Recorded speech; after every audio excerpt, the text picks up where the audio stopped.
We're guided by the lessons of history and a desire to promote stability all over, and strength in our land. This destructive cycle of intervention and chaos must finally, folks, come to an end.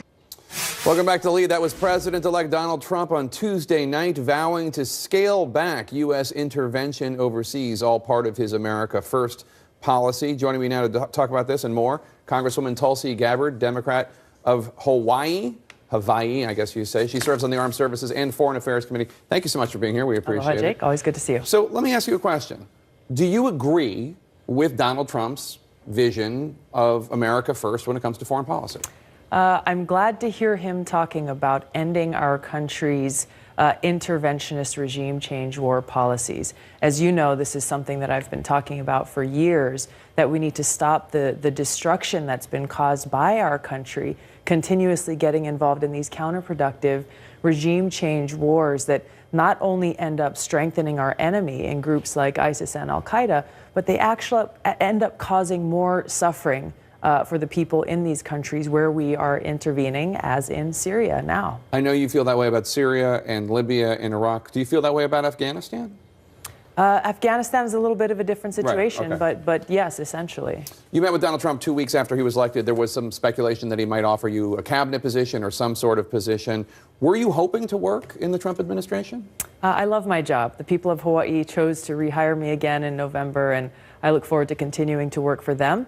My goal in going there, in receiving the invitation to speak to President-elect Trump, was to speak specifically about the situation in Syria, the dangerous consequences of escalating the regime change war that the United States is fueling there, along with countries like Saudi Arabia and Qatar and Turkey, escalating that through a so-called no-fly zone or safe zone, and urging him to end our regime change war there, to stop funding, both directly and indirectly, groups that are working with Al-Qaeda and ISIS, and to stop funneling those dollars and weapons and other assistance through these other countries like Saudi Arabia, who are directly supporting these terrorist groups, who are supposed to be our enemy, who we're supposed to be fighting to defeat. And tell me about legislation. You have a bill that you introduced today that would address loopholes you say have allowed American taxpayer dollars to fund terror groups such as Al-Qaeda and ISIS in Syria. Are you really suggesting that the U.S. government is funding these terrorist groups? I'm not only suggesting it. This is the reality that we're living in. And not directly, most though. Americans, you know, if you or I were to go and provide money,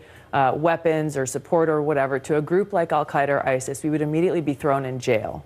However, the U.S. government has been providing money, weapons, intel assistance, and other types of support through the CIA directly to these groups that are working with and are affiliated with Al-Qaeda and ISIS. So you're saying the CIA is giving money to groups in Syria, and those groups are working with al-Nusra and ISIS? There have been numerous reports from the New York Times to the Wall Street Journal and other news outlets who have declared that these rebel groups have formed these battlefield alliances with Al-Qaeda, that essentially these Al-Qaeda groups are in charge of every single rebel group on the ground fighting in Syria to overthrow the Syrian government. Now, the U.S. government says that they vet the groups that they give money to very, very closely, and that you're wrong. There are not alliances between groups that the American taxpayers fund and these other groups. Obviously, they all are fighting Assad.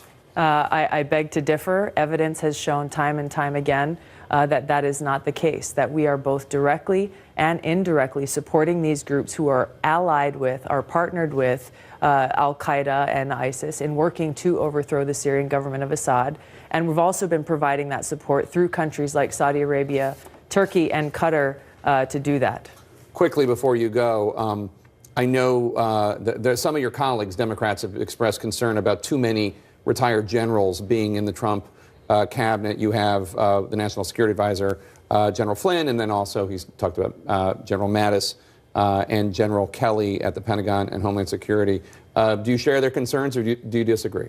I don't share their concerns. In fact, as a veteran and as someone who's still serving in the Hawaii Army National Guard, I find it pretty offensive for people to outright discriminate against veterans. Here you have generals who have literally spent their whole lives serving our country, putting service before self, putting their lives on the line to defend democracy. And yet people are criticizing them and discriminating against them, saying just because you served as a general previously, you are disqualified from serving in a high position of leadership in our government. These people arguably have put far more on the line and are far more deeply personally committed to upholding and protecting our democracy than their critics. Congresswoman Tulsi Gabbard, thanks so much. Always good to see you from